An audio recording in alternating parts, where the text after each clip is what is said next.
El Engranaje, un espacio protagonizado por los trabajadores. Conducen Pavel Alarcón y Franklin Calani. Comencemos.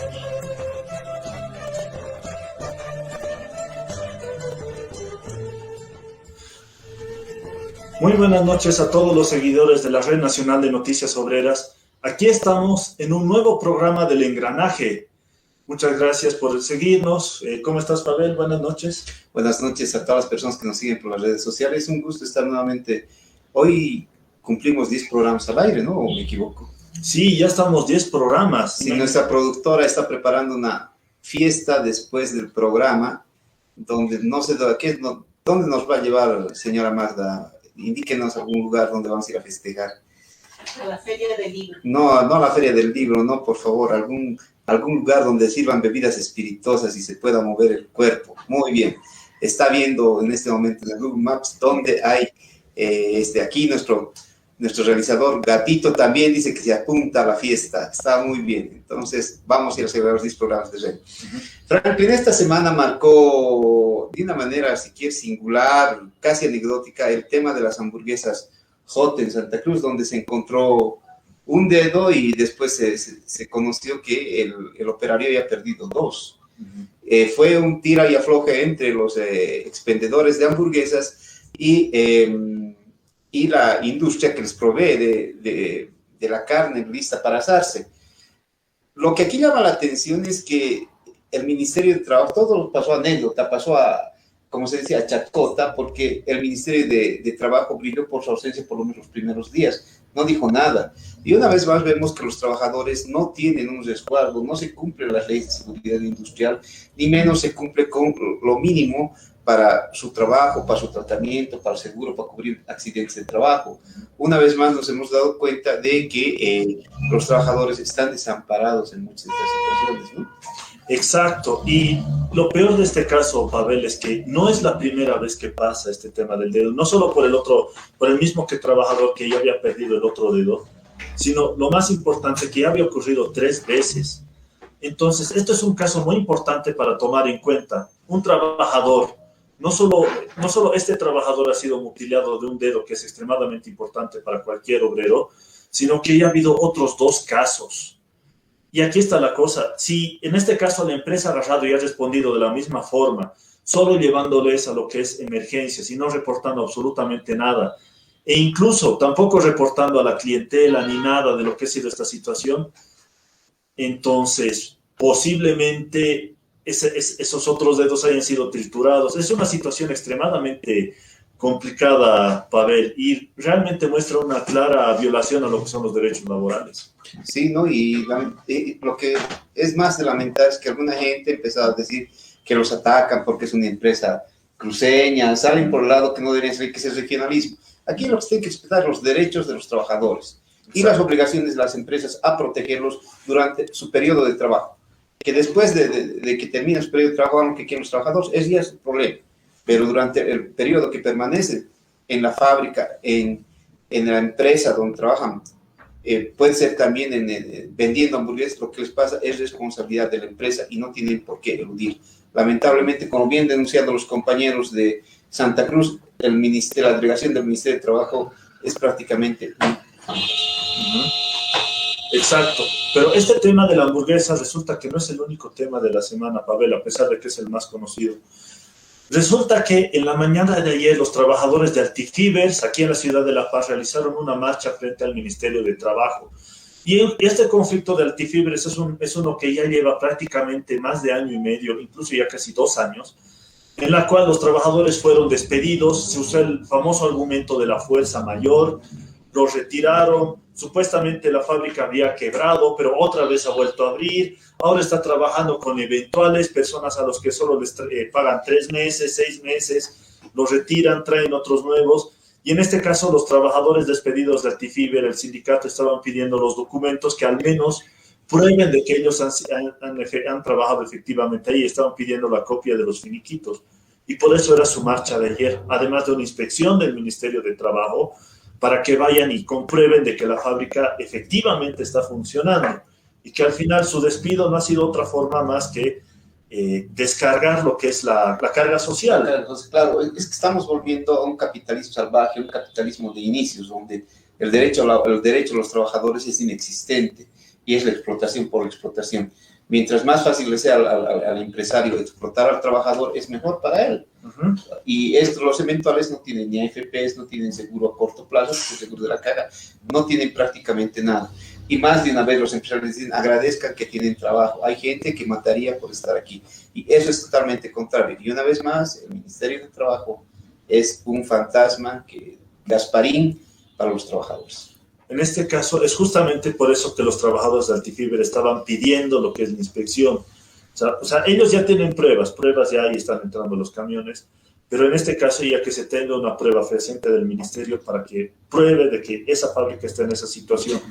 Y hay más noticias, Pavel. Resulta que salieron lo que es la reglamentación de esta ley de devolución de las FPs. Claro, esta ley lo venimos diciendo ya desde hace rato aquí en Reno y en el engranaje. Esto es un engaño porque aparte de que te hace perder, si recoges tus 15,000 bolivianos, que es lo máximo que puedes recoger de la AFP de tus aportes, te pone una serie de trancas, de trabas y de cosas. Ahora, en el reglamento, se lee que tienes que devolver con interés.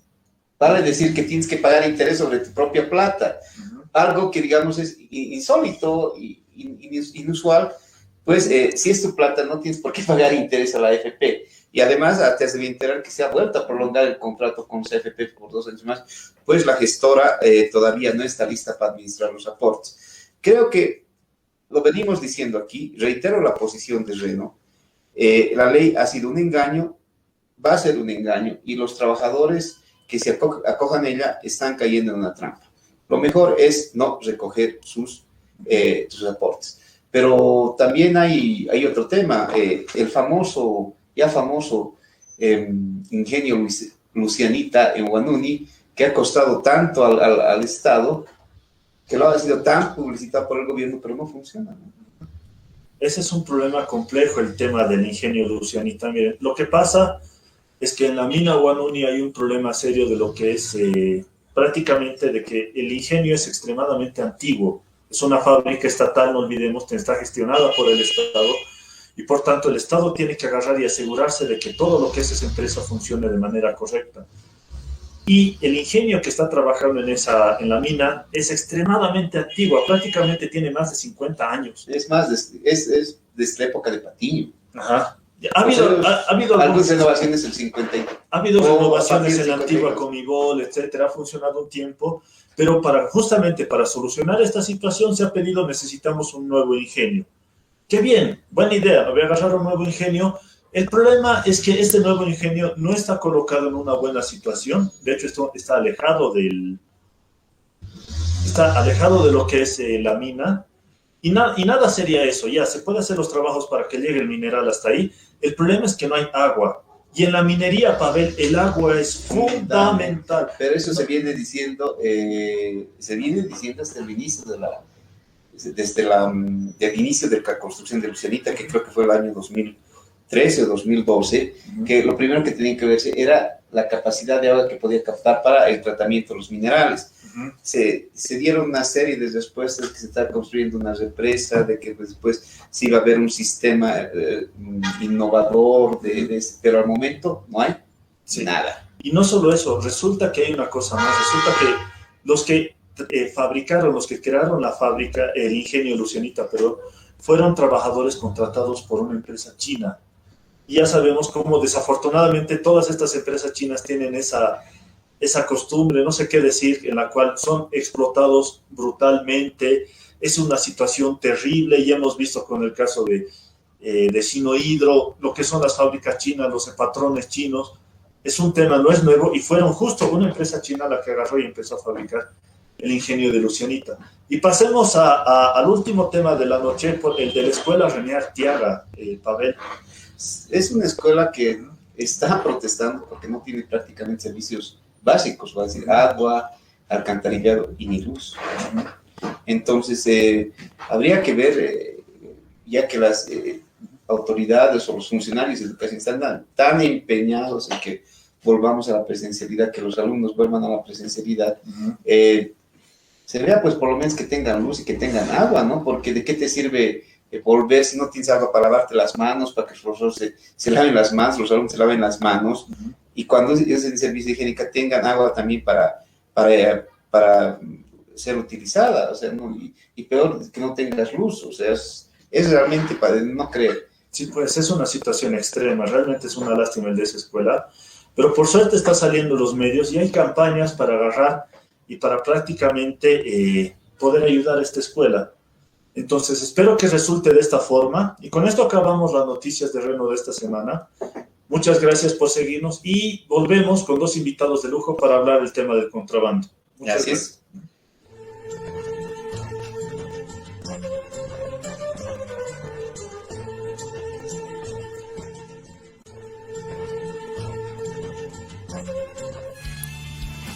Centro Cultural 18 de Mayo. Cursos de formación política y sindical. Talleres de oratoria y liderazgo. Redacción y análisis de coyuntura. Asesoramiento legal gratuito en temas laborales. Ubicado en la calle Pichincha, esquina Ingavi, edificio Consuelo Interior Alto. Contacto 740-12-586. Centro Cultural 18 de Mayo. Cursos de formación política y sindical. Talleres de oratoria y liderazgo. Redacción y análisis de coyuntura. Asesoramiento legal gratuito en temas laborales. Ubicado en la calle Pichincha, esquina Ingavi, edificio Consuelo Interior Alto. Contacto 740-12-586.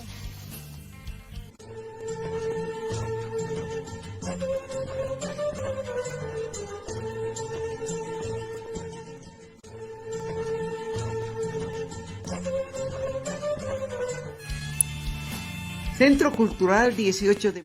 Volvemos ahora con el programa del engranaje con dos invitados de lujo para tocar el tema de esta semana, que es el contrabando. Aquí tenemos al compañero René Ticona, que ya nos acompañó en otra oportunidad en el programa del engranaje. Compañero Ticona, René Ticona, buenas noches. Gracias por invitarme al programa, muy buenas noches. Gusto pues en participar en su programa.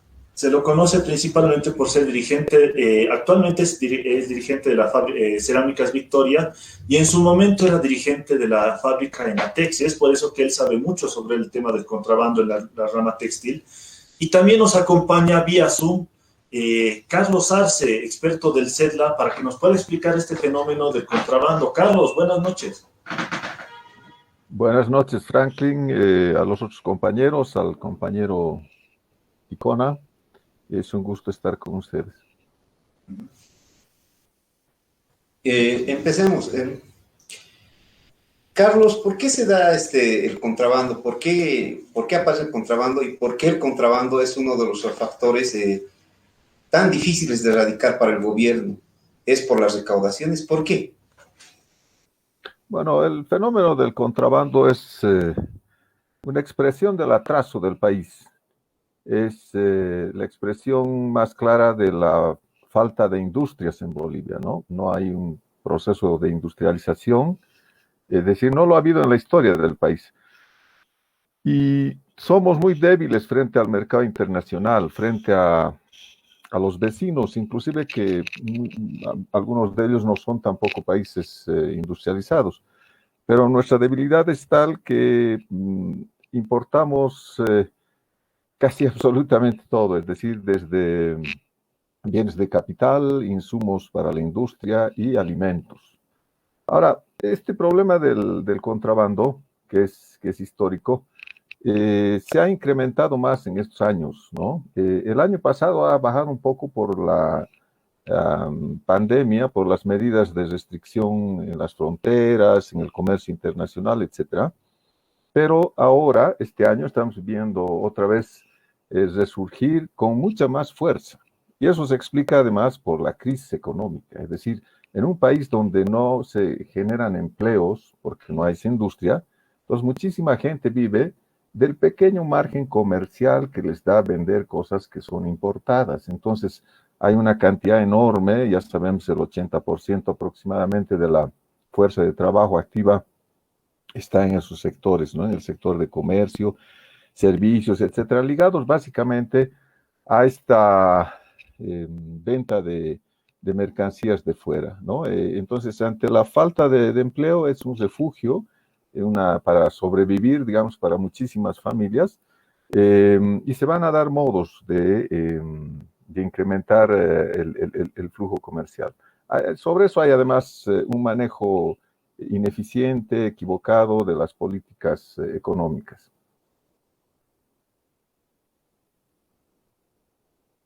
¿Cuánto pesa en el PIB los ingresos, o cuánto le significa al Estado los ingresos por contrabando? Porque algo debe quedar en el Estado por lo que ingresan, porque tienes contrabando desde zapatos hasta camiones. Y hasta nada raro, no me extrañaría que también hasta aviones. ¿Cuánto le beneficia económicamente al Estado esto, Carlos? En realidad le afecta, ¿no? El nivel del contrabando es altísimo. Se habla de entre 1.000 y 3.000 millones de dólares de contrabando. Esos son los cálculos. Claro, es muy difícil tener una cifra exacta porque esta actividad ilícita, como todas las otras, no deja rastros, no deja, digamos, papeles, ¿no? Pero sí se han hecho cálculos desde hace 20 años. Instituciones dependientes, especialmente los empresarios privados, y han calculado como un promedio de unos 1.500 millones durante la última década, pero eso ha ido incrementándose y hay voces que dicen que eso se ha triplicado en los últimos 3 años. Entonces estamos hablando de unos 3.000 millones de dólares. Para tener una idea, el contrabando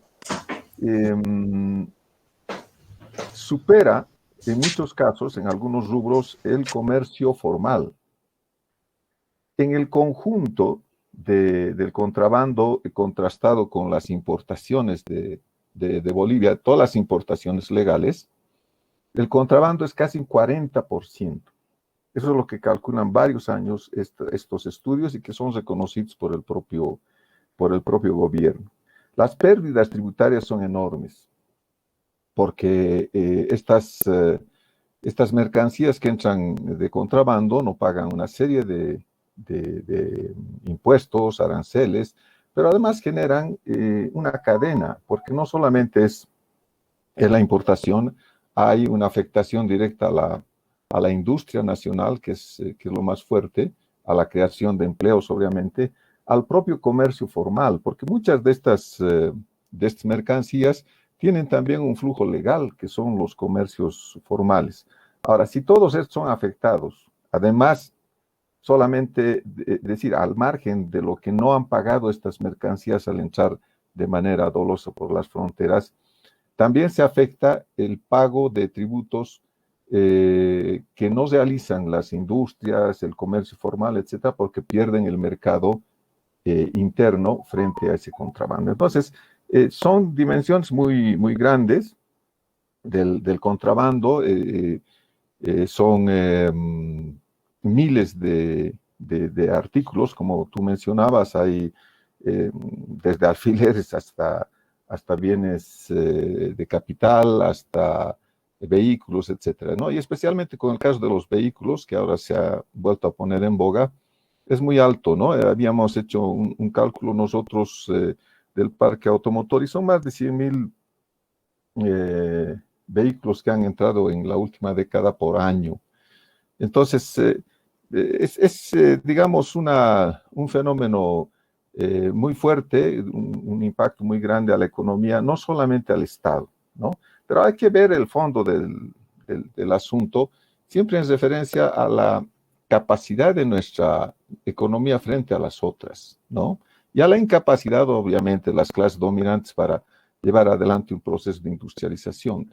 Un fracaso histórico que este gobierno del MAS en la década y media tampoco ha podido superar. Y yo diría más que no ha querido, no ha podido, no ha querido. Es decir, hay una razón, además de la propia lógica, de la propia ideología de este régimen, para no ir en contra de este fenómeno. Y hablando justamente de lo que es el impacto a la economía, no solo a las arcas del Estado, sino a la misma economía, aquí le vamos a preguntar al compañero René. Compañero René, usted que ha estado en Enatex y prácticamente era parte de toda esta área industrial de los textiles, ¿cómo les ha afectado el contrabando? Bueno, a ver, para hablar un poco de lo que es el contrabando, habría que un poco retroceder años atrás, décadas atrás, ¿no? El impacto del contrabando no solamente viene desde el 2003 o 2004, ¿no? Si bien podemos recordar, viene pues con mucha más efectividad desde 1985, después del 21/060, que se retira a miles de mineros y fabriles. Eso ha traído a la sociedad desocupación total. Y desde ahí, los gobiernos que han pasado, ya sean de izquierda o derecha, extrema izquierda, extrema derecha, ninguno ha podido mirar con eficacia o con un verdadero sentido cómo debería de generar fuentes de empleo, fuentes de trabajo, para que la gente no esté desocupada, para que la sociedad boliviana no esté desocupada. En sí, hasta este momento ha abarcado mucho. Tenemos cientos y millones de personas que se dedican al comercio informal y a productos que son de contrabando prácticamente, ¿no? ¿Cómo ha afectado a Ametex? Por entonces estaba don Marcos Iberclay a la cabeza del consorcio América Textil. Es evidente, pues, el poco mercado que se tenía aquí en Bolivia no se podía competir porque el otro viene pues con un precio mucho más barato. En cambio, el producto que es legalmente producido aquí en Bolivia, porque la cadena Iberclay, si ustedes recuerdan, lo único que se importaba era la materia prima. Aquí en Bolivia se hilaba, se tejía, se teñía, se cortaba y se confeccionaba las prendas. El embellecimiento en total para su exportación a Estados Unidos. Mucho se ha hablado, por ejemplo, que la ropa usada, que el contrabando está afectando. Pero si nosotros damos una verdadera mirada de qué estamos hablando, de qué industria estamos hablando, en realidad ni siquiera por lo menos el botón lo hacemos aquí en Bolivia. Todo viene de Perú. No hay nada que podamos, digamos, decir en este momento una gran empresa que pueda producir tela sintética o en gabardina o en algodón. Todo viene de Perú. Entonces, ese ha sido el impacto fuerte primero para Iberclay. Posterior a eso, en 2011, bueno, por las situaciones que han pasado, ha tomado el gobierno el rumbo de lo que era América Textil, volviéndole lo que ha sido Enatex. Lamentablemente, la ineficacia o la inoperancia o la falta de experiencia en un manejo administrativo en una industria como esta era, como Ametex, ha fracasado, pues, ¿no? Entonces, eso ha hecho de que el 2016 se cierre definitivamente. Eso, ¿por qué viene? Porque, a ver, todavía podía subsistirse, quién sabe, hasta este momento Ametex, porque era una corporación que lo único que necesitaba una inyección económica. Esa inyección hacía de que podía reactivarse América Textil, pero sin embargo no se ha dado en ese sentido, sino han buscado de nacionalizar la empresa pensando de que esta era como un taller y podían manejarlo como ellos podían. Entonces, esto ha fracasado, uno, por no tener mercado hacia afuera. Si nosotros aquí en Bolivia tuviéramos empresas, industrias, donde puedan generar productos de primera calidad para poder confeccionar las prendas, tendríamos que también tener un buen mercado para poder acomodar nuestros productos. Pero esto ha sido, digamos, un gran problema porque ustedes recordarán el 2006, después que entró el señor Evo Morales a la presidencia, los primeros meses que ha hecho es cerrar el ATPDA, que era un acuerdo con los Estados Unidos que te daban prioridad para que puedas exportar sus productos de aquí de Bolivia. Y no simplemente ha afectado a lo que era textiles, ha afectado a la parte que han sido los que exportaban madera, los que exportaban joyas, los que exportaban varios otros productos más a Estados Unidos. Eso ha sido el peor tiro que nos hemos dado para poder matar la industria definitivamente en Bolivia, porque ese era por lo menos un sostén para generar fuentes de empleo. Después, a partir del 2006, si ustedes un poco rastrean, ¿de qué empresas están corriendo en un nivel que pueda ser, digamos, competitivo a nivel internacional? No tenemos. En Bolivia no tenemos industria, no tenemos prácticamente empresas que sean de alta tecnología. Por eso importamos tela de Perú, traemos tela de China, pero sin embargo aquí escuchamos a todos los días, ¿no?, en los medios de comunicación hay que combatir contra el contrabando, consumamos el producto o la confección boliviana, pero no nos damos de cuenta de qué producto estamos hablando. Estamos hablando ni siquiera de una tela que está tejida en Bolivia, teñida en Bolivia y acabado en Bolivia. Estamos hablando de producto que se ha tejido en Perú, o sea, se ha traído de China producto acabado y nos mandan la peor tela. Por eso cuando dicen, a ver, el producto elaborado en Bolivia no sirve porque se destiñe o porque se encoge. Claro, nos han mandado, para tener una calidad de tela, uno tiene que tener las ciertas características para poder mandarlo a confección. Pero sin embargo, de Perú nos mandan pues segunda, tercera calidad. Es por eso que la tela que traen de ahí se chorrea, se pinta, cualquier situación que vaya a pasar. Entonces, si tenemos que hablar de lucha contra el contrabando, lo primero que tendríamos que mirar a esos cientos y miles de personas que están dedicados a esta situación, ¿cuál es la conversión que le van a dar? Porque no simplemente es decir, lucharemos contra el contrabando, vamos a cerrar las fronteras, les vamos a quitar todos los productos que vayan a traer. Pero también en la práctica hemos visto de que los grandes importadores no se los toca, son intocables. Utilizan a la gente más humilde para poder importar esos productos de contrabando. ¿Y quién tiene que pagar los platos rotos? El que se ha comprado, no sé, por 10 o 20 bolivianos unas cantidades de prenda y están siendo decomisados. Su capital, su poco capital lo están decomisando. Entonces, ¿por qué se produce esto? Porque en Bolivia no hay industria, no hay capacidad, digamos, no hay capacidad tecnológica, no hay capacidad de producir. Si nosotros vemos aquí en la mesa esa gabardina, será producido en Bolivia, esa cierre por lo menos estará hecho, pero sin embargo la etiqueta dice, ¿no? Hecho en Bolivia, dice. ¿Qué cosa está hecho en Bolivia? ¿Esa tela es de Bolivia? ¿Ese cierre es de Bolivia? No, eso todo es importado. Solamente le han colocado la etiqueta que dice Bolivia. Eso es lo único. Por eso, si queremos batallar contra el contrabando, si queremos tener un país con industria, tenemos que empezar por generar empresas que tengan la capacidad de poder tener el tejido de punto, tanto el tejido en plano, para que nosotros podamos competir con otros países. Pero para poder competir con otros países vecinos, estamos lejos. Por eso no hay un gobierno que se ha sentado de verdad en pensar en generar fuentes de trabajo. Si no, simplemente son spots para ganar las elecciones, dicen que van a generar fuentes de empleo, cuando sin embargo al final estamos en la misma o estamos peor. La informalidad está campeando, por eso la gente que está desocupada se tiene que dedicar a algo. Si tiene que ser contrabando, va a tener lo que hacer por la misma necesidad de trabajo y por la misma necesidad porque no hay industria donde puedan acomodarse los trabajadores.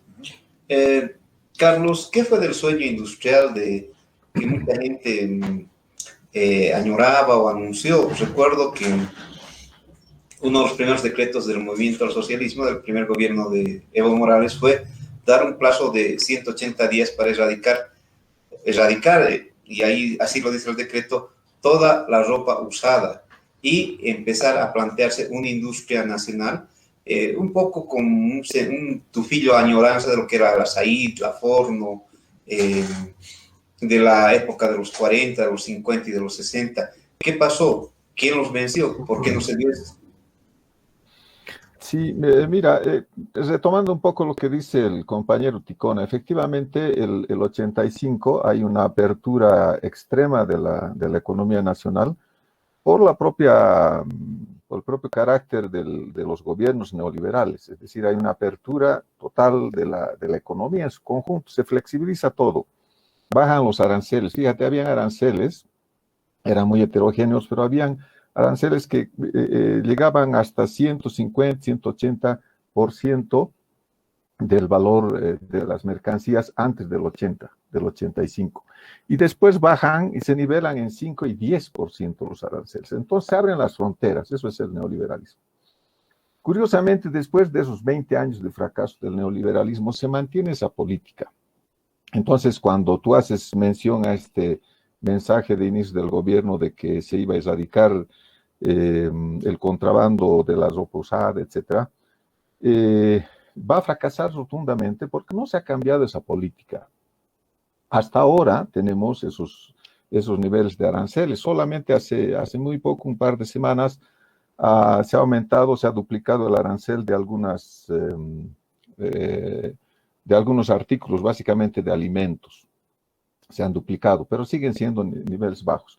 Pero ni siquiera es eso, o sea, ni siquiera aumentando un poco más los aranceles se va a poder, digamos, combatir al contrabando de manera eficaz, porque son leyes de la economía.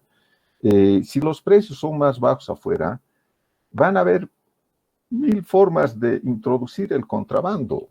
Es decir, es imposible detener eso con barreras y con aranceles, aunque se ha tratado, se ha avanzado algo, etc. La solución para poder cortar esto es evidentemente fortalecer nuestra oferta productiva. Es lo que decía el compañero, hasta los botones, los hilos, los cierres, etcétera, son traídos, antes seguramente traían de otros países y ahora se traen de muchísima peor calidad de China porque son mucho más baratos.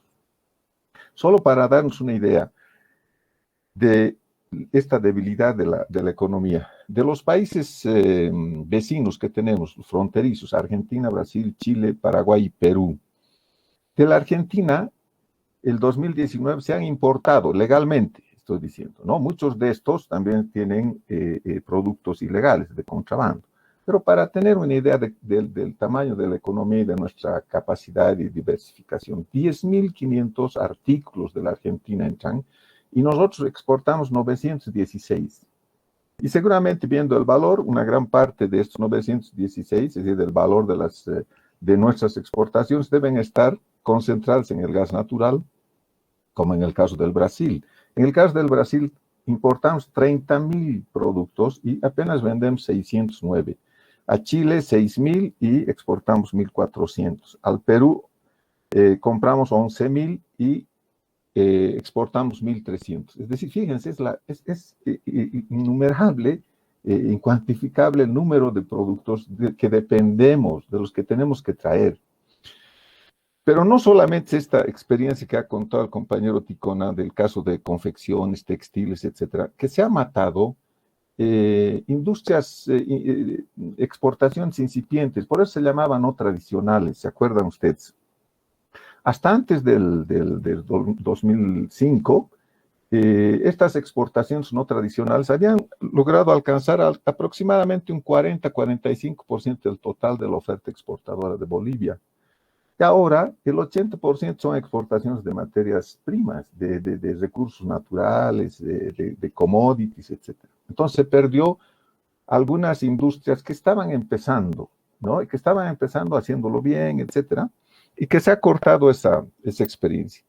Lo más trágico es que después de 15 años de este régimen que mantiene la liberalización del comercio, etcétera, y no avanza en la industrialización, ya no solo se trata de que traemos confecciones o muebles, ahora se está aumentando la importación de alimentos. Es decir, esa es la gravedad del contrabando, de este fenómeno. Y claro, eso se explica, les decía, por los precios. Las diferencias son enormes, ¿no? El precio del contrabando, por ejemplo, en el caso de algunas industrias solamente, la sucroalcoholera, que son azúcares, alcohol, etcétera, un producto de contrabando vale la cuarta parte del precio de ese mismo producto que viene legalmente o que es producido internamente. Entonces, fíjense ustedes, si vale la cuarta parte, pueden subirle ustedes el arancel 100%, duplicar el arancel, va a seguir siendo bajo el precio. En la molinería, 25%. Y en otros alimentos, hasta el 60%, fíjense. Entonces, pueden seguir subiendo las barreras estas arancelarias, la lucha, la interdicción que se llama con los COAS, etcétera, pero va a ser imposible, ¿no? Rebajar esos números del contrabando. Entonces, eso es un problema básicamente de falta de industrialización en el país, el tema este. Pero yo decía, no solamente es un problema histórico. Fíjense, la política actual es una política rentista, es una política que se asienta en la obtención de renta fiscal a partir de la explotación de los recursos naturales. Entonces, toda política rentista, que es mantener este patrón primario exportador, se olvida pues del resto de las actividades productivas y se concentra solamente en estas que dan una alta renta, un alto ingreso fiscal. Entonces esto ha venido sucediendo, por eso es que la misma agricultura ha ido quebrando. Y los campesinos mismos se han ido transformando. Muchos campesinos, fíjense ustedes, todo el norte de La Paz, por ejemplo, la provincia de Inquisibi, ahora ya son mineros, incluso se llaman ahora agromineros, porque ya la agricultura no da, pues. Entonces, si todo el Estado, toda la economía está mirando a ese lado, es obvio que esos recursos que se obtienen por la exportación de esos recursos naturales, de esas materias primas, van a ser los que financien la provisión del resto de las mercancías que necesita consumir el país. No solo la industria, sino los consumidores. Por eso es que llega hasta los alimentos. Ahora, el gobierno, esta política, ha dejado que sean los propios trabajadores, los propios ciudadanos, los que creen sus empleos y sus fuentes de ingreso. Es lo que decíamos, si no hay trabajo, ¿qué van a hacer? Tienen que dedicarse a algo y se dedican al contrabando, ¿no? Carlos, sí, una cosa, una cosita. Ahorita le quería preguntar una cosa al compañero Ticona, antes de ver justamente el tema del trabajo, porque eso parece que nos están preguntando en Facebook. Vamos a tener un espacio para eso. Pero quería preguntarle al compañero Ticona, mire, eso compañero Ticona, si aquí podemos ver en la cámara, esta ropa, por ejemplo, que trajimos acá como ejemplo, está hecha en la India, es de algodón puro, aquí digamos para que lo vean en la otra cámara. Esta ropa está hecha de algodón puro, y como explicó Carlos con lo que es todo este tema de lo que es la política rentista y lo que explicaste, lo que son el tema de peor calidad, ¿qué se podría hacer, compañero Ticona, para fortalecer la industria, no solo textil, otro tipo de industrias? ¿Qué se tendría que hacer? ¿Qué tendría que hacer tal vez el Estado, compañero Ticona? A ver, en este tema, lo primero que hay que trabajar es en generar pues empresas donde podamos tener tecnología de punta para poder hacer tejidos de punto, tanto tejidos de plano. Si nosotros tuviéramos grandes empresas que puedan, digamos, tener esta capacidad de producción, tendríamos la posibilidad de frenar la importación de tela tanto de China, tanto de Perú o de Argentina, de Brasil, de donde entre. Es que no tenemos una industria con esa capacidad de producción, por ejemplo en gabardina o en algodón. Ahorita con lo que se ha cerrado, lo que ha sido América Textil, después Enatex, no hay otra empresa que vaya a generar prendas de algodón o hilo de algodón. Entonces, en Santa Cruz, con muy poca producción, que no tiene la capacidad mínima. Ahora, ¿dónde está, digamos, una de las ventajas? Si uno tiene una maquinaria de tecnología y puede producir cada 24 horas más de 10 o 12 toneladas que tenía la capacidad de la hilandería del Alto, se te abarata pues costos. Pero si vas a tener una unidad productiva, una hilandería que produce 1 tonelada, más es el gasto, más es el consumo, más son los gastos que vas a hacer. Por eso los países más tecnificados producen por millones, producen por cantidades. Entonces eso abarata su costo. En un teñido nomás te sacan 1 tonelada o 2 toneladas. Pero en cambio aquí nosotros en un teñido estamos sacando 200 kilos. ¿Y cuánto tienes que generar? ¿Cuánto de energía? ¿Cuánto de colorante? ¿Cuánto de todos los insumos necesarios? O sea, por eso la prenda o las telas que vienen de afuera vienen con un costo más barato. ¿Por qué? Porque tienen esas características. Son productos que, ¿cómo se puede decir? Que tienen tecnología que producen en menor tiempo más cantidad. En cambio nosotros aquí tenemos que buscar ese mecanismo para poder implantar y tener una tecnología de esa naturaleza. Entonces, es difícil un poco, es bien complejo y es bien complicado si mientras los gobiernos, quienes nos gobiernan en este momento, no entiendan ese sistema, es un poco bien complicado hacerles entender, porque ellos piensan que simplemente luchando contra el contrabando se va a mejorar la industria. No, tenemos que mirar cómo se tiene que generar la industria, cuáles tienen que ser los parámetros de control.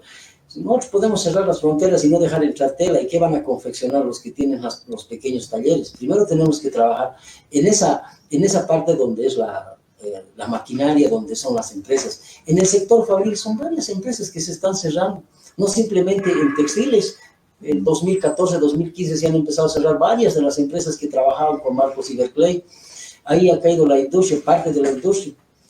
Y otras empresas como en otros rubros igual se están cerrando. Pero ¿dónde está el incentivo cuando debería de ser tal vez el gobierno partícipe de ese para poder reactivar? Eso es lo que debería de mirarse. Porque estamos ahí 20 trabajadores batallando, tratando de salir adelante. Si el gobierno sería parte de este proyecto, eso por lo menos generaría 200 o 100 trabajadores más ahí, directos. Si trabajamos así en diferentes empresas, estoy seguro que se puede hacer mucho aquí en el departamento de La Paz, nomás viendo cuántas empresas han cerrado. Pero ¿qué tienes que hacer? No empezar a trabajar con esa maquinaria obsoleta. En cualquiera de la industria que usted vaya a visitar, esa maquinaria es del año 1970, 1940, 1930, quién sabe decir. Es maquinaria histórica y sigue trabajando y sigue produciendo. Por eso nuestro producto es caro. Por eso nuestro producto es caro. Pero si nuestra maquinaria fuera de tecnología, tendríamos mayor productividad, sacaríamos mayor ventaja. Como son de la década de los 70, 60, 80, entonces pues es una maquinaria que ya ha pasado, digamos, de su costo, y lo único que genera es más costo.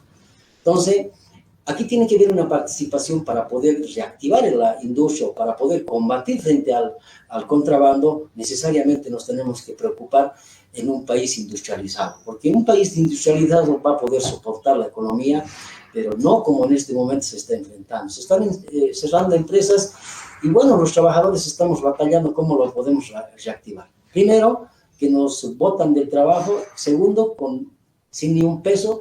Tercero, que nadie más nos pueda ayudar. Debería de ser el gobierno partícipe de este proyecto para que se puedan reaperturar esas empresas que se han cerrado.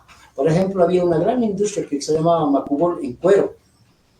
Por la situación que no se ha podido manejar el mercado, se ha cerrado. Es una gran empresa. Si traemos tecnología, podemos hacer muchas. Están trayendo cuero de China, ¿no? Claro. China. Ahorita no hay, digamos, una empresa de cuero aquí en Bolivia que pueda, digamos, sostener el mercado. No hay. Y si están haciendo, serán, pues, como te digo, al estilo artesanal. Por eso nuestro producto es caro, ¿no es cierto? Por eso nuestro producto es caro. Entonces, yo creo que hay mucho que discutir en este tema del contrabando. Se ha hablado mucho, yo decía, en el ampliado departamental. Somos más de 14 o 15 años hablando del aparato, de la reactivación del aparato productivo, pero hasta ahora no le caemos con ni una, digamos, ¿no? Simplemente decimos en todos los pliegos que se presenta la COP, dice reactivación del aparato productivo, no hay cuándo reactivar. Claro, no hay cuándo reactivar porque no estás mirando la verdadera realidad, cómo vas a reactivar. No simplemente es decir, hay que reactivar, hay que ir cerrando la frontera, quitando los productos. No es eso, la lucha no es en ese sentido.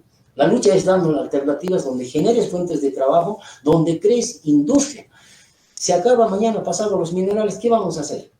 Necesariamente tenemos que batallar con la industria que es más renovable, que podemos mejorar la tecnología. En cambio, el mineral se acabó, ¿no? Tú no puedes hacer otra cosa más, digamos, ¿no?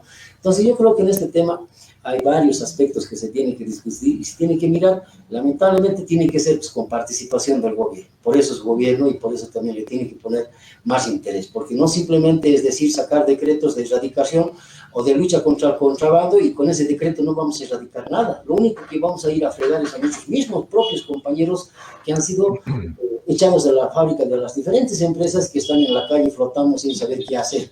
Entonces, algo tienen que hacer, hasta ropa usada tienen que vender. ¿Cuántos de mis compañeros no están vendiendo ropa usada, los ex trabajadores de Natex? ¿Cuántos de mis compañeros están vagando por la calle buscando dónde encontrar un puesto de trabajo? Entonces, si hablamos con seriedad de la reactivación del aparato productivo, tenemos que empezar en pensar cómo vamos a implantar, cómo podemos reactivar las empresas e implantar tecnología en cada una de esas unidades productivas. Carlos, uno de los argumentos del neoliberalismo o prácticas del neoliberalismo fue fomentar las pymes y las micros, las pequeñas y medianas empresas. Pero esto también ha fracasado y muchos culpan también al contrabando. O sea, al lanzar estas políticas, ¿están planificadas o era damos el salto y a ver cómo caemos? Sí, fueron en realidad unas ideas erradas, ¿no? incluso algunas copiadas, todo el financiamiento a las pequeñas, por ejemplo, de experiencias en la India, ¿no? Se trasladaron esas experiencias, se fundaron estos bancos PYME, Banco Sol, etcétera. Pero fracasó pues por una cuestión básica, ¿no? El compañero mencionaba la tecnología. Bueno, si no tiene tecnología, no pudo enfrentarse compañías grandes como la Said, Forno, Soliño, etcétera. ¿Cómo se van a enfrentar pues pequeñas empresitas?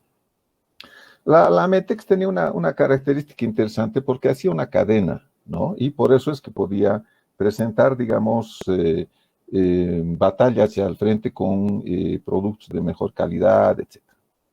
Bueno, esas experiencias son un lunar en la historia, ¿no?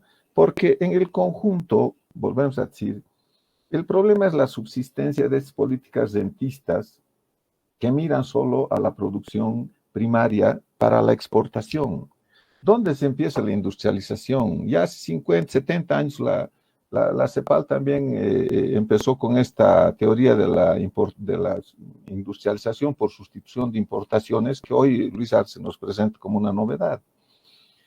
No se trata de que tú le des unos pesos más, le des crédito a un pequeñito para que diga, bueno, empezar pues a producir zapatos nacionales, ¿por qué vamos a traer chinos o brasileños? No, si no tienes una cadena, es decir, si no hay un encadenamiento en la industria, en la actividad económica en Bolivia, es imposible llegar a eso. ¿Y cómo se empieza entonces la industrialización?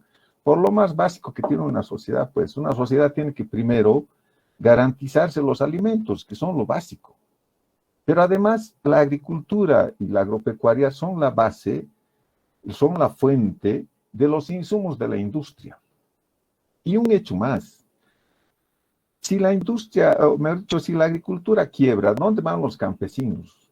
Emigran a las ciudades para ser parte del sector informal, es decir, volver a estas pequeñas miserias, ¿no es cierto?, a ganar estos pequeños pesitos que les da la diferencia del precio de contrabando con el precio legal, etc. Entonces, no hay un sector que absorba a toda esta gran masa de trabajadores que son liberados del campo. En los países industrializados, así ha sido pues la industrialización.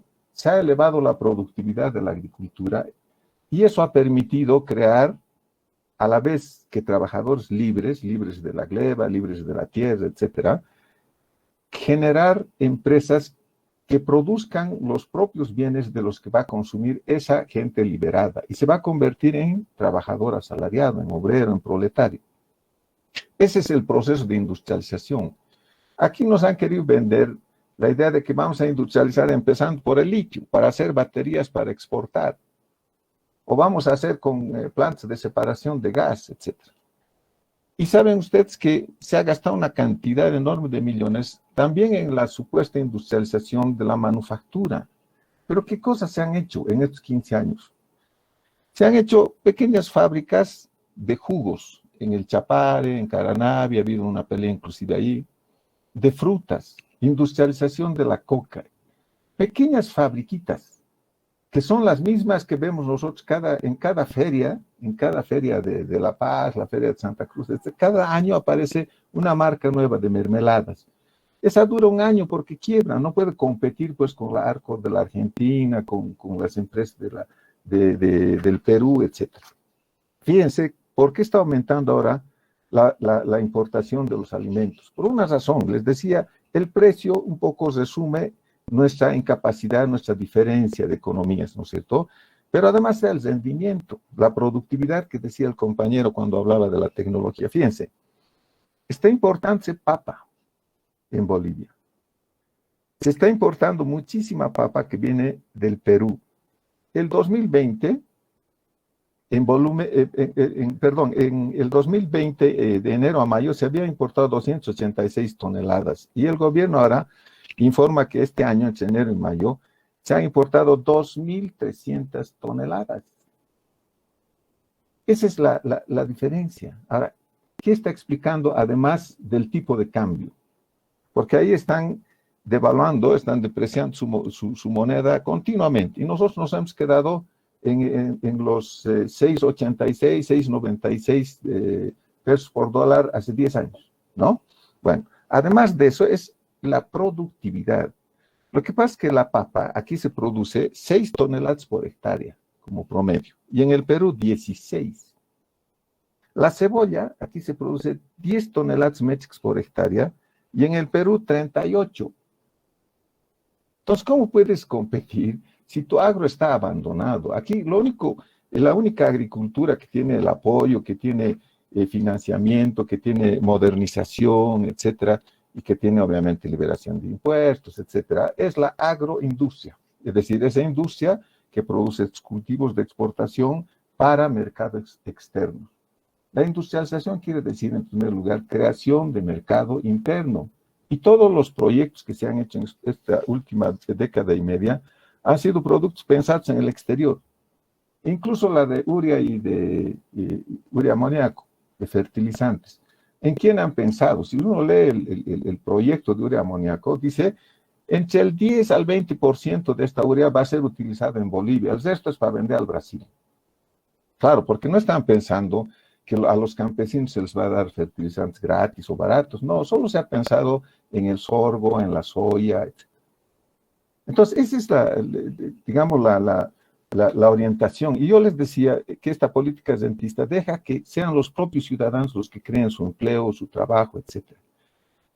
Y fíjense qué ha pasado con el código tributario. Cuando se dice van a seguir al contrabando, ¿saben? El 2003 en el código tributario que se reforma, se considera contrabando cuando el valor de los tributos, de los impuestos omitidos en una mercancía, en un conjunto de mercancías que entran ilegalmente, pasan los 10.000 UFBs, que esa vez eran más o menos 10.000 bolivianos. El 2015 se cambia esa norma y se dice el contrabando ahora va a ser cuando sobrepase los 200.000. Entonces es muy difícil encontrar contrabandistas, por eso no están en la cárcel. Porque, claro, un contrabandista trae valor de 300.000 UFBs, pero lo divide en 5 camiones, listo. Cada camión entra con un nombre diferente, lo que sea, lo agarran, pero ya no es contrabando eso. Eso es una contravención nomás, ya no es delito. Entonces, ¿por qué se ha dejado? ¿Por qué se dice va a haber lucha contra el contrabando cuando en realidad no se quiere castigar al contrabandista y se le aumenta el valor de lo que va a ser considerado contrabando? Este es el mundo de la informalidad, este es el reino de la informalidad, así como no se cumplen los derechos laborales de los trabajadores, ¿no es cierto? ¿Por qué? Porque solamente si no pagas, si bajas los costos de los trabajadores y les haces trabajar más tiempo con un salario más miserable, solo así son rentables esas empresas. Bueno, aquí también es así. Solamente si no pagas los aranceles y entran de manera clandestina, etcétera, va a ser posible abastecer y que la gente no sienta que aquí no hay abastecimiento, etcétera, ¿no? Hay cosas que puedes comprar, lo que falta es quien compre, porque no hay trabajadores asalariados, no hay ingresos suficientes, etcétera. Nos llegan las preguntas de las personas que nos siguen en las redes y nos hacen una pregunta. Los precios en alimentos traídos del Perú y Argentina y de otros lugares es lo que ayuda a la economía. ¿No será que el gobierno, intenta mantener el gobierno por esta razón? Sí, pues eso es lo que está haciendo, ¿no? Por eso la inflación es tan baja aquí. Pues una forma de controlar es que vengan cosas más baratas de fuera. Entonces, si no controlas, si cambias vos mismo las leyes y las haces más permisivas, tienes abastecimiento. ¿Qué pasó pues con la UDP? Si se acuerdan, algunos más jóvenes no han vivido esa experiencia, pero un gran problema, una crisis enorme fue el abastecimiento, ¿se acuerdan? Se asaltaba aquí las tiendas de harina, por ejemplo, ¿no? Toda la Murillo, cada día había un asalto a un almacén.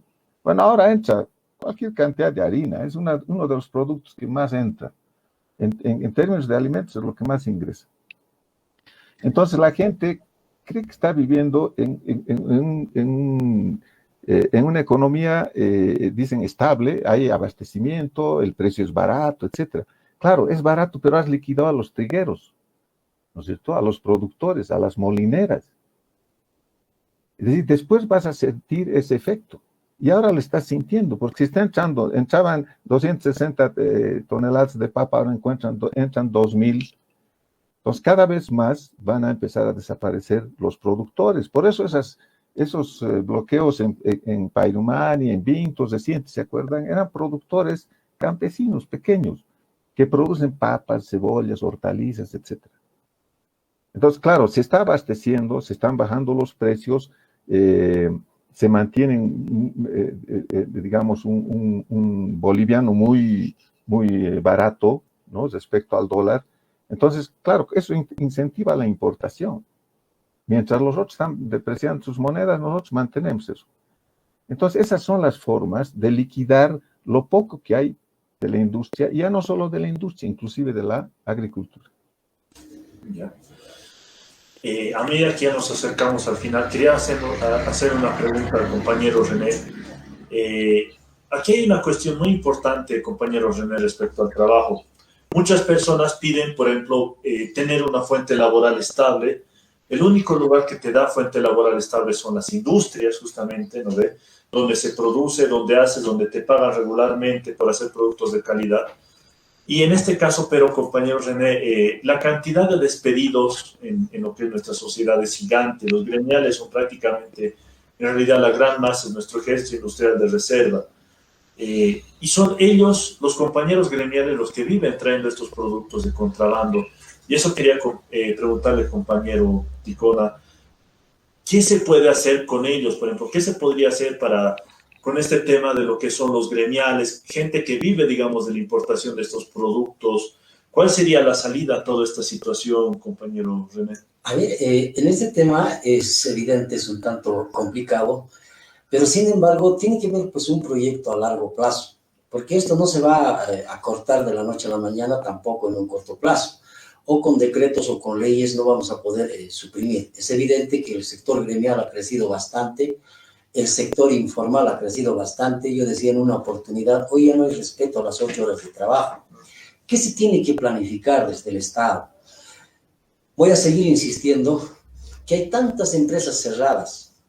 ¿No será que podamos invertir, en vez de estar invirtiendo en otros aspectos que tal vez no nos genera, digamos, fuentes de trabajo, trabajar en una verdadera, pues, reactivación de la industria en empresas que están cerradas? Vemos aquí la historia que nos ha dejado el tema del Forno, Solí, son grandes ambientes que se ha quedado.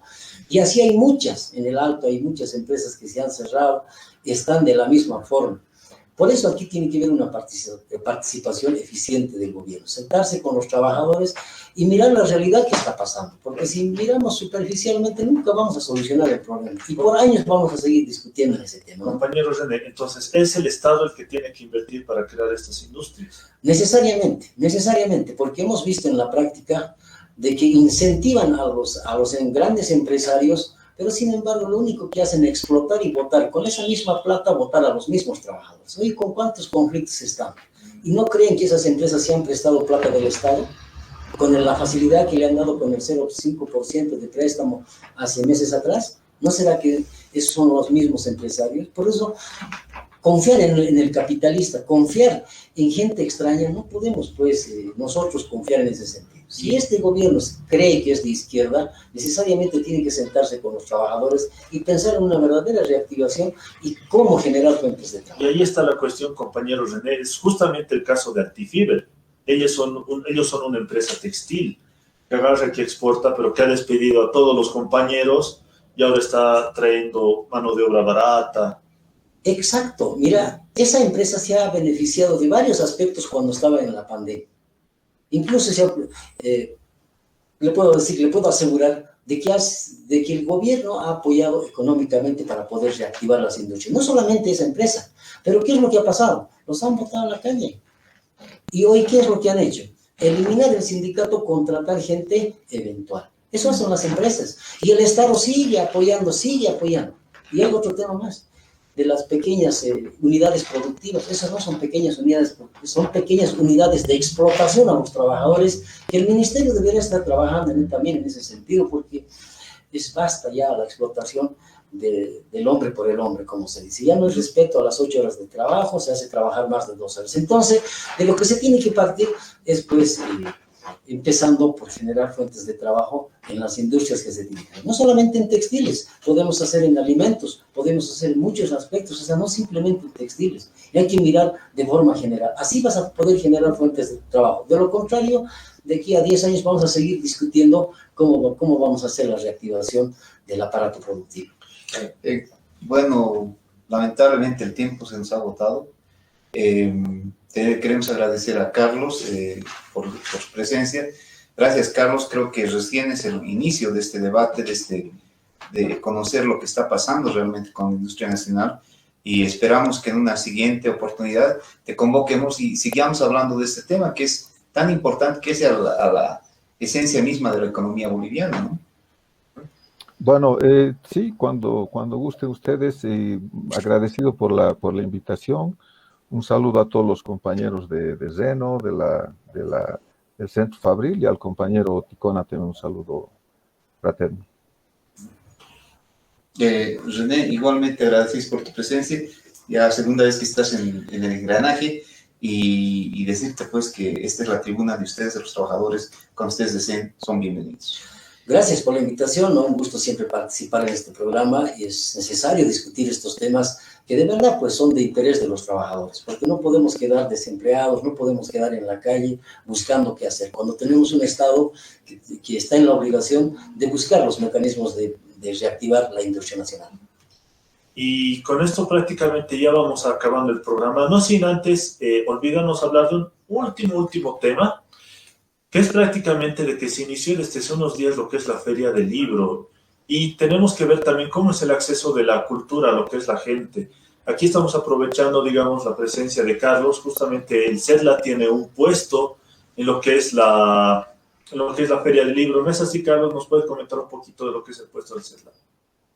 Sí, bueno, como todos los años, en la tradición de la Feria del Libro, el CEDLA presenta su producción. Hay una serie de títulos muy interesantes, de libros, de folletos, de boletines, etcétera, que están al alcance de los lectores.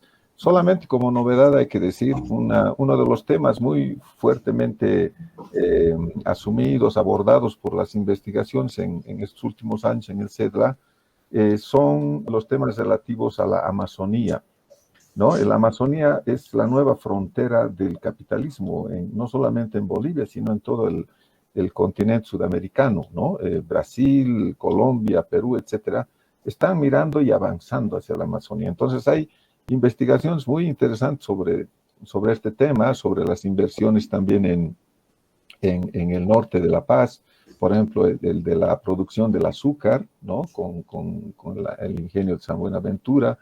Hay varios títulos sobre las relaciones laborales en el país y también en el exterior, ¿no? Hemos hecho una serie sobre temas de el trabajo en la China para ver estas experiencias precisamente que comentaban sobre cómo empresarios chinos explotan a los trabajadores bolivianos porque mantienen, digamos, una lógica, un tipo, una cultura que es muy utilizada en la China y que ha explicado su avance tan grande en la industrialización allá, ¿no?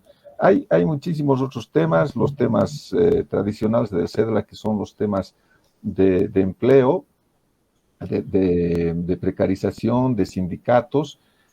Hay varios, un libro, por ejemplo, sobre historia del movimiento obrero fabril, de un antiguo dirigente de la Confederación, y una serie que involucra muchísimos temas, que está dedicado al tema de la pobreza, ¿no? Una cosa que se ha vendido hace muchos años. Se viene planteando que Bolivia ya casi no hay pobres, ¿no? De que la gran mayoría son clase media, etcétera.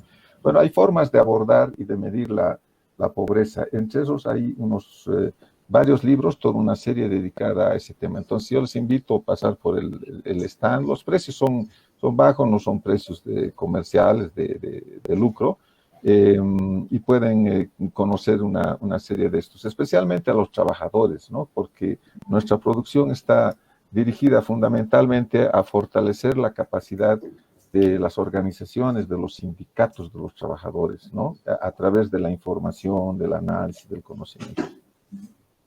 Sí, justamente los precios del CELA son muy buenos, accesibles para los trabajadores, pero compañeros René, aquí hablan un poco de los libros. No siempre son los trabajadores los que van a la feria del libro, hay el tema también de otro acceso a los libros. Compañero Ticona, ¿cómo accede usted a los libros? ¿Cómo puede leer? Bueno, a ver, en Bolivia lastimosamente no tenemos mucha, digamos, la costumbre de poder leer, pero son interesantes, ¿no? Había mirado varios aspectos y es interesante estas ferias para poder nosotros adquirir varios, digamos, experiencias o varias formas también de poderse formar y preparar en base a la lectura. Pero en nuestras realidades es evidente, muy pocas se tiene, digamos, esa costumbre, pero siempre a veces participamos en este tipo de eventos para poder adquirir algún libro que nos pueda ayudar mucho, digamos, en la formación y mirar de una forma más clara varios aspectos que se vienen a nivel nacional y internacional, ¿no? Uno se entera de muchos aspectos y adquiere pues bastante conocimiento en la lectura. Pero también, No, de decirte que lamentablemente la Feria del Libro es elitista, porque hay mucha gente que no puede pagar el ingreso a la feria. 15 bolivianos para mucha gente le significa mucho, si van 2 son 30, si van 3 son 45. Y por eso también hay otro tipo de ferias de libros. Así es, alternativas donde participamos nosotros. Creo que hemos llegado al fin. Antes de decir, es nuestro 10º programa, estamos saliendo en directo y han debido ver que en parte de la transmisión aparece un banner donde aparece una cuenta de Tigo Money y donde si alguno se solidariza con el programa, nos puede realizar un depósito. Va desde $1 hasta lo que se tenga.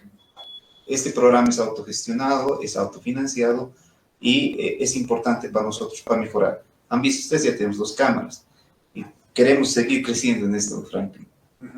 En realidad nuestra segunda cámara no es una cámara es uno de los compañeros de Reno que ha prestado un celular y que ahora estamos usando como cámara. Todo lo que tenemos aquí, compañeros, ha salido prácticamente de nosotros, estamos aportando y por eso también aquí llamamos a nuestros seguidores, a la gente que nos ve, que nos pueda ayudar. Por eso $1 para la cuenta de Tigo Money es más que suficiente. Un apoyo para que podamos continuar con este programa, con todo lo que es la producción de Reno y a la larga incluso sacar más producción, sacar más cosas para los trabajadores. Reno es una red, es una agencia de noticias dedicada para los trabajadores, para que vengan aquí, para que hablen y por tanto necesitamos también todo el apoyo para que esto pueda seguir funcionando. Entonces, muchas gracias a todos los seguidores de la Red Nacional de Noticias Obreras. Y hasta la próxima semana. Sí, antes de despedirnos, agradecer al equipo que nos apoya, a Gato, a Magda, a Irene y a José, quienes permanentemente nos están acompañando en estos programas, han sido fundamentales, y a nuestra barra que hoy día no vino, Roxanita, que no vino. Ha sido un gusto, hasta la próxima semana. Y no se olviden, vamos a ir de fiesta hoy día. No sé, yo no le doy el trago. No, yo tampoco, pero igual, fiesta es fiesta. Hasta luego, muchas gracias. Hasta la próxima semana. Chao, chao. El Engranaje, una producción de la Red Nacional de Noticias Obreras. Hasta la próxima. El Engranaje, una producción de la Red Nacional de Noticias Obreras. Hasta la próxima. El Engranaje, una producción de la Red Nacional de Noticias Obreras. Hasta la próxima. El Engranaje, una producción de